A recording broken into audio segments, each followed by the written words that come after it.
Good morning. Happy Monday. Welcome. Thank you for tuning in with us from beautiful Newport Beach, California. Today we're going to talk about the roadmap to Medicare and supplemental plans. Couple of housekeeping items. I highly suggest that if you have any questions, please kindly put them in the chat box. And at the end of the presentation, I promise to go over every one of them. I highly encourage that you are interactive. This presentation should be fun and informative, and I look forward to connecting with each one of you that are tuning in live. Here is my contact information. I am a Medicare broker licensed in California. Two of my main offices, Newport Beach and Huntington Beach.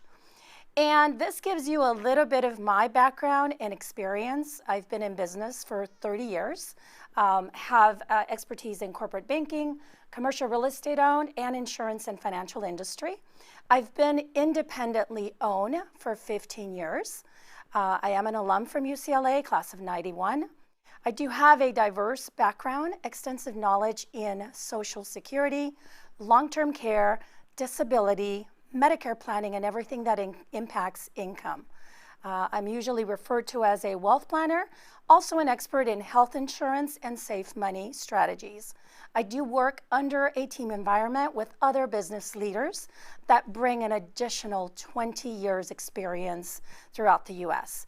Here are the states that I'm licensed in: Arkansas, Arizona, California obviously being my resident state, Florida, Maryland, Michigan, Nevada, Oregon, South Carolina, Texas, and the beautiful state of Washington. And with that, we'll start. Today, my goal is really to get to know each one of you and hopefully become your advocate as it relates to Medicare, inform and review the options at hand. Through the education process, we're going to find out what plan is going to be a better fit for you, begin the conversation of what is best for you. So keep in mind, Medicare Supplements is not a one-size-fits-all. Sometimes it's a good option to look at alternative plans. The key thing is to schedule an appointment with me. I only see clients by appointment because I cover a pretty broad area. And I do extend meetings both virtually and in person. And as always, I always welcome referrals. Most of my clients are referring me their friends and family. So today we're going to talk about first the parts of Medicare. Part A includes everything under inpatient hospital care, mental health care, skilled nursing, hospice, and some blood transfusions. Under Part B, you have the physician visits, the ancillary outpatient hospital services, such as ambulance, outpatient mental health, labs, durable medical equipment. What does that mean? Durable medical equipment includes things like wheelchairs, the machine for folks that have, lung conditions, so all that goes under durable medical equipment. In addition to that, we have outpatient physical therapy, occupational and speech language therapy, and also some preventative care.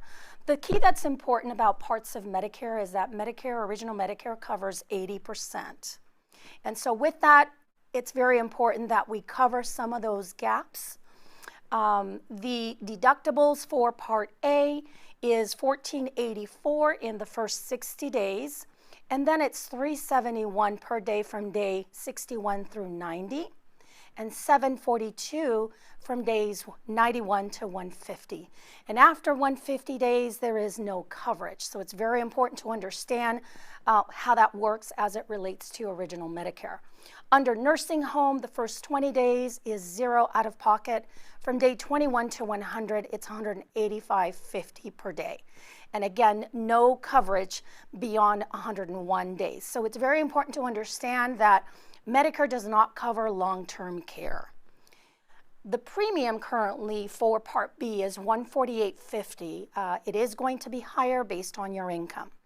And the cost for deductible per year, $203, and 20% of Medicare approved services is your out-of-pocket. And one of the most important things is that you have no out-of-pocket limit. Let me explain what that means. A few years ago, I had a client who I was able to help for the coming year, but unfortunately in the year that I met him, he had had 3 knee surgeries, and his out-of-pocket come December of that year was over $48,000 because he only had original Medicare. So when it says no out-of-pocket limit, it literally means exactly that. So it's very important to understand that covering those gaps via an Advantage plan or a Med Supp plan is very important. So with that, we're moving on to the cost of Part B. Most folks that income is within the range of $88,000 and $176,000 is going to be that $148.50. But if your income is above that threshold, here are the breakdowns. If your income as a individual tax return filer is $88,000 to $111,000, your premium is going to be $207.90. And if you're filing joint and your income is between $176,000 through $222,000, then again, it's $207.90 respectively. Obviously, your highest out-of-pocket is those folks that are making upwards of $330,000 through $750,000. That premium is going to be in the $475.20 range.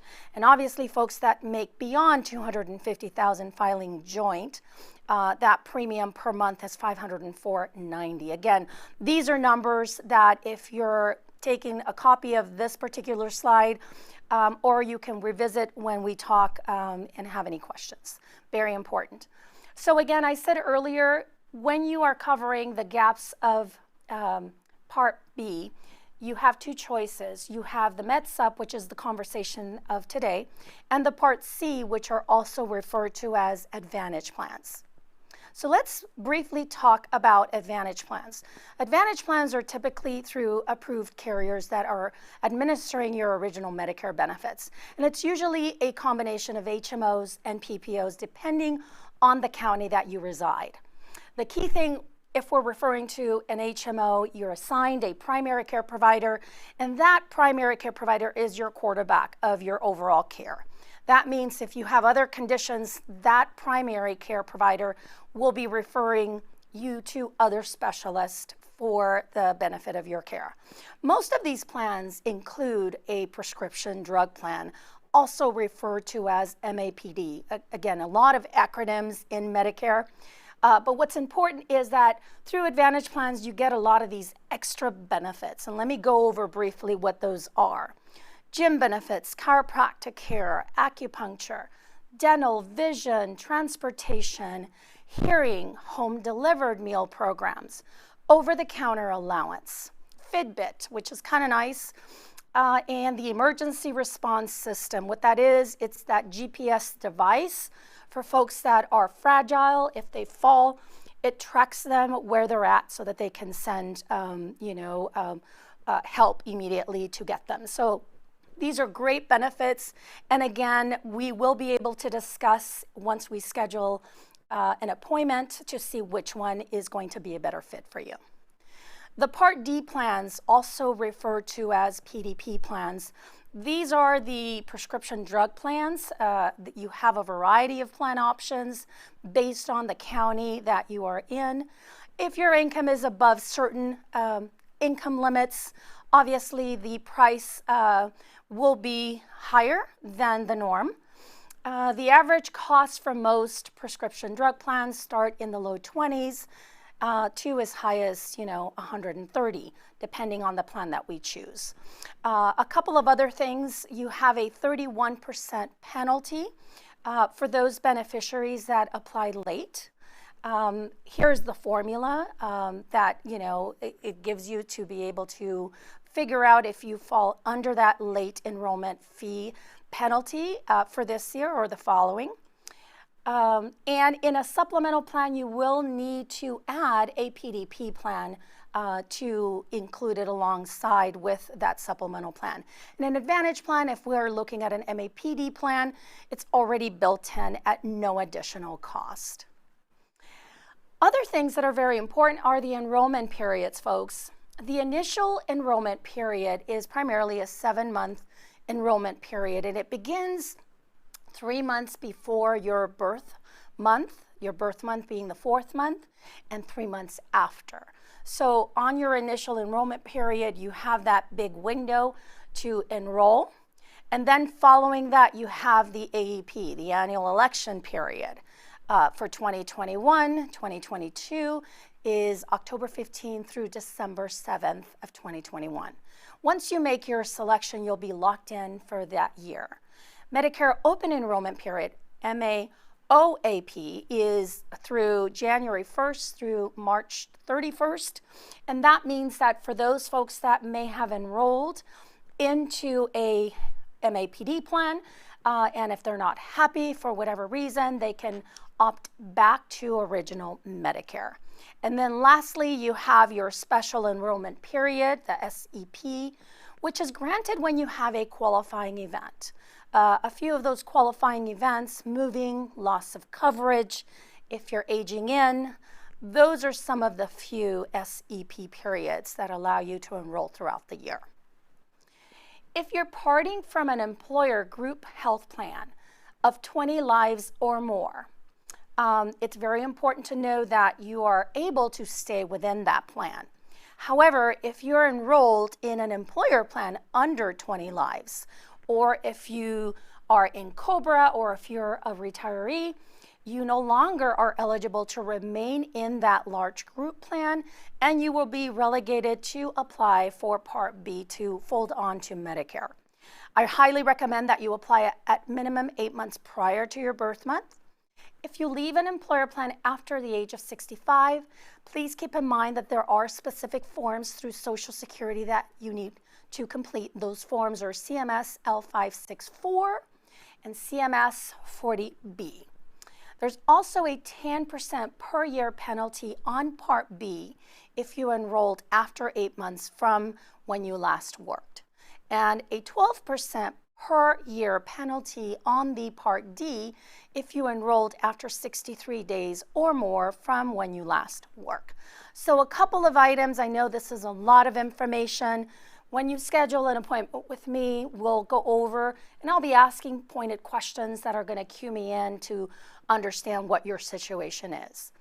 But to focus on today's discussion, Medicare Supplement, they're primarily sold by insurance companies. They're designed to cover the gaps in Medicare Parts A and B. They're also referred to as Medigap.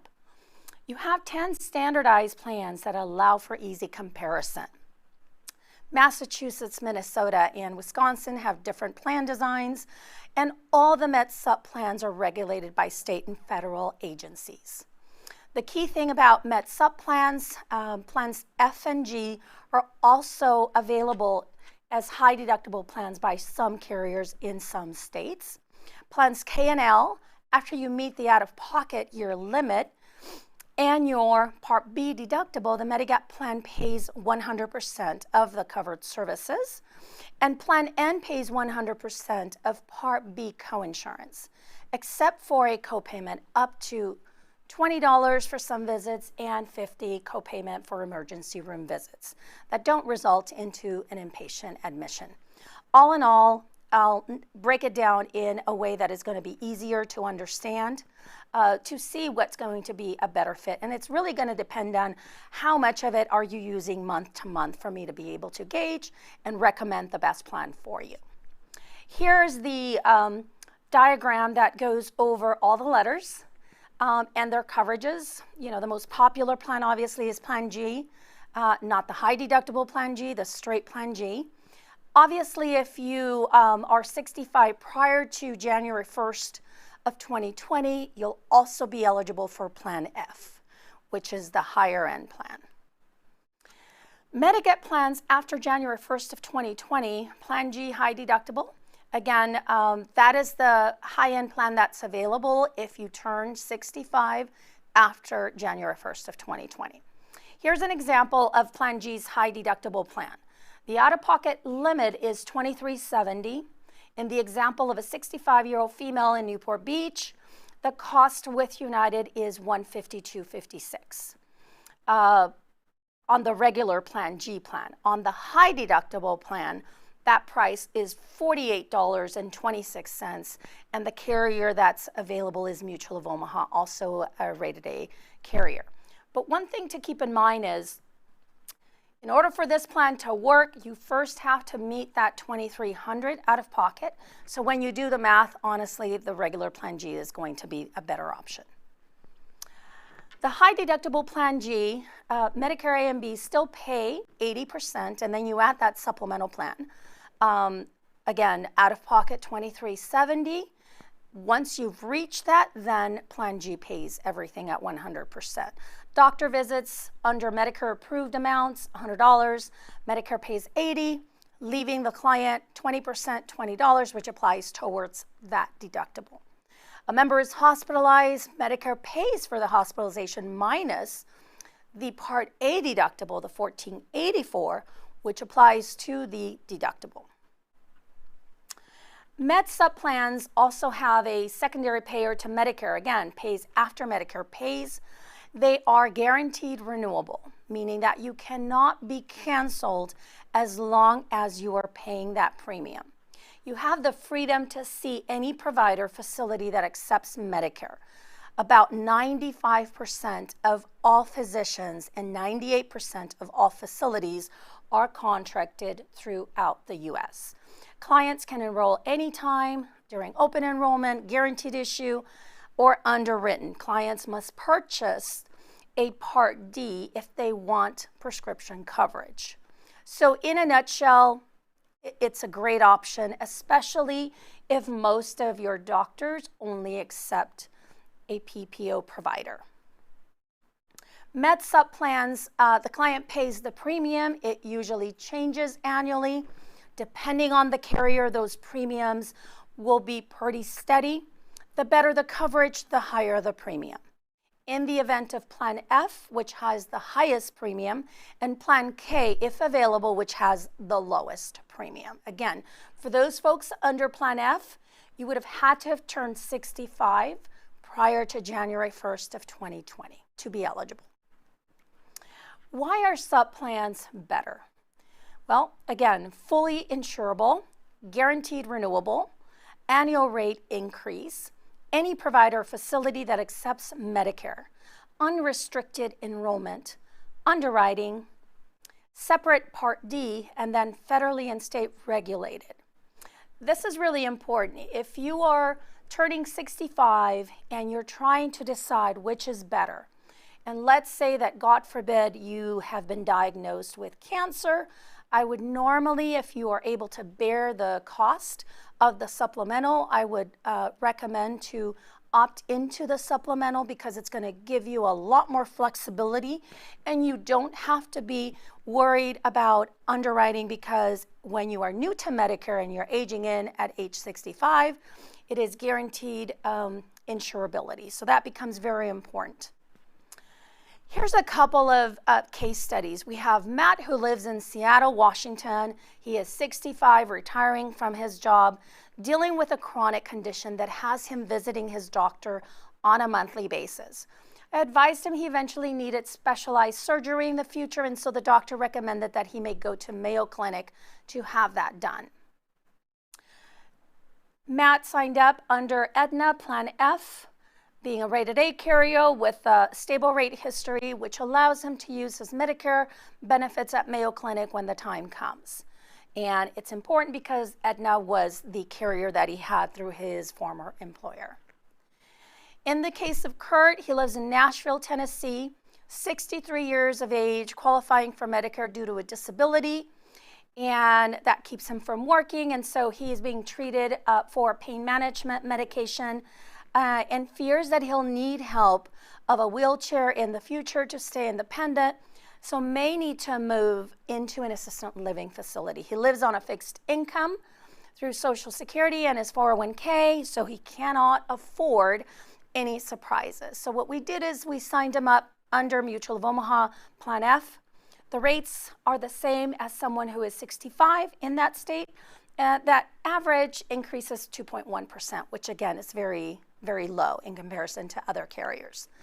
Like that, with his healthcare costs are fixed and found an affordable Part D to help him with his medications through mail order. And lastly, we have Kate, who lives in Newport Beach, 65 years of age with a lung disorder, sees a specialist at Hoag and in LA County at UCLA. Her doctors do not accept HMOs, and so she wants to have the freedom to access doctors without having to worry about that referral.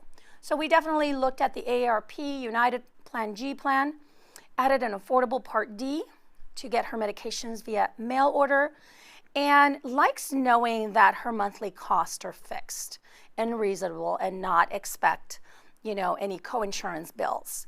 Travels through various states and is able to access doctors throughout the U.S. So in some Med Supp plans, clients love them because it helps pay for coinsurance and the copays. Clients don't like the idea of a network, and so it works really well when you are dealing with providers that don't require that referral, and you want to make sure that you're not surprised with these potential copays and coinsurance that can completely throw your budget off if you're in a different plan. And here's a short list of carriers that I'm contracted and certified with: United Healthcare AARP, SCAN, Blue Shield of California, Anthem Blue Cross, Cigna, HealthNet, Mutual of Omaha, Humana, to name a few. So what's the next step, folks? The next step is to set an appointment. Here are the addresses of both of my corporate offices. The best way is to email me or text. My cell is a 626 area code. I manage my own calendar, so as soon as you're in touch with me, I'll make sure to fit you in. Depending on the state that you are in, I also extend virtual meetings as early as 7 a.m. So feel free to reach out, and hopefully I can talk to you soon. With this, I thank everyone for your time. Here are my contact numbers, and I am COVID compliant, so if we're scheduling an in-person meeting, I will do temperature checks. Mask is not mandated depending on the county. Zoom capabilities are available, and I do cover in the state of California 4 counties: Orange County, LA, San Bernardino, and Riverside. And we are going to see how many questions we have. So the first question looks like we have someone that said, I missed the Medicare Basics webinar. I turned 65 on December 5th. Can I sign up for Medicare right now to make sure I'm covered and then pick a supplemental plan once I decide? Absolutely. Great question. One of the things that I extend to my clients is helping them virtually to apply for Medicare. It literally is a 10-15 minute meeting where we do it virtually, and once we do that, within a couple weeks, you'll actually be active on the Medicare system, and at that point, we would schedule an in-person or a virtual meeting to do your enrollment. So you are definitely on time for a 12/1 effective. Thank you for asking. So our next question is, I will move to Texas in February.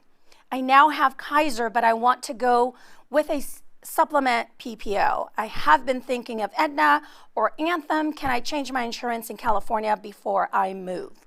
Great question, absolutely. What I normally recommend, again, we're going to look at if you're going to be traveling back and forth from Texas and California, we're going to look at a carrier that gives you the versatility to utilize the supplemental plan in both states. And once you move to Texas, all you have to do is contact Social Security to provide them with your change of address, and the very same plan will work in the state of Texas. It will probably be cheaper in the state of Texas, by the way. Next question. Do all doctors accept Medicare and supplemental plans? Absolutely. Well, not 100%, but I would say a good 95%, depending on the county, depending on the state. Some states are very geared towards just supplemental plans, so it really depends on that zip code of where you reside. But most definitely, you're going to find that the benefits with Medicare are far more comprehensive than an employer plan, where it eliminates copays, coinsurance, and deductibles in most cases. And the last question, I have a chronic condition. Does that affect my insurance coverage, payments, or doctors? Great question. So no, remember earlier I mentioned In your first year, when you are turning 65, you have a guaranteed issue. So even if you have an uninsurable condition or a chronic condition, you're not going to be declined. Obviously, the best thing at that point, depending on your situation, is going to be to look at a supplemental. And if obviously cost is a factor, I'm very creative in looking at plans that give you really the best of both worlds. Because very often, in Orange County, you can have access to all your doctors through an HMO and not have to bear the cost. So, that's one of the things that we can definitely discuss. And we've got one more question. What retirement earnings do they use to determine your income? Again, the slide that touches on if you're single or jointly, that's going to determine what your Part B cost is going to be. But I'll also throw in a bit of information. I have some folks that are low income, and in those cases, I also help them apply for Medi-Cal in the state of California or Medicaid in any other state. So if you fall under that income threshold that allows you to qualify for Medi-Cal, I'm very resourceful, and I almost always help clients qualify for that process as well, which would technically eliminate the $148.50 if your income falls in that income guideline to meet the criteria of Medi-Cal. I know that's a lot of information, folks, but these are great questions. I really hope to meet each one of you that attended. And with that, thank you again. Have a blessed day.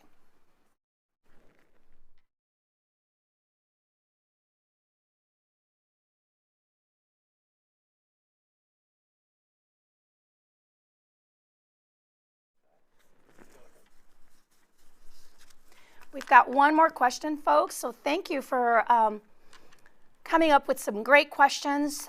With Medicare, we have a lot of moving parts, so when I chat with you in person or virtually, I will be asking pointed questions that are going to cue me in on what your situation is. So it says the slide that has the benefits of the supplements has annual increase in underwriting as a benefit. These don't seem like benefits. Please explain. The slide that has the benefits of the supplement has annual increases.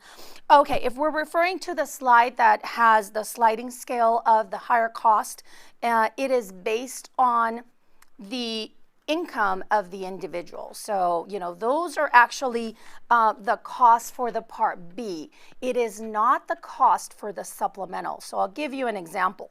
If the person if they're married filing jointly and they make under $176,000, their monthly premium for the Part B is $148.50. Once we add the supplemental is in addition to that $148.50. Or if you're within that income, that could be, between $148.50 and $504. Then when we add a supplemental, it's in addition to that dollar amount. Hope that clarifies that question. And then the other question is, do they change your rates every year? For example, after retirement. Great question. Yes, I look at carriers. I will say that certain carriers have more stable rates because they write business throughout the year. That is one thing that I will point out when I schedule that time with you, because there are certain carriers that significantly increase in a very short amount of time. So I will normally always recommend a plan that is going to be more stable, especially because you're going to be retired. So we want to be mindful of keeping cost, in a reasonable amount. And then one more question. Is meeting with you free of charge? Absolutely. So the way I get paid through Medicare is once I've completed an enrollment. So, regardless of the carrier, once I've done an enrollment, the carrier will pay me once I have completed that.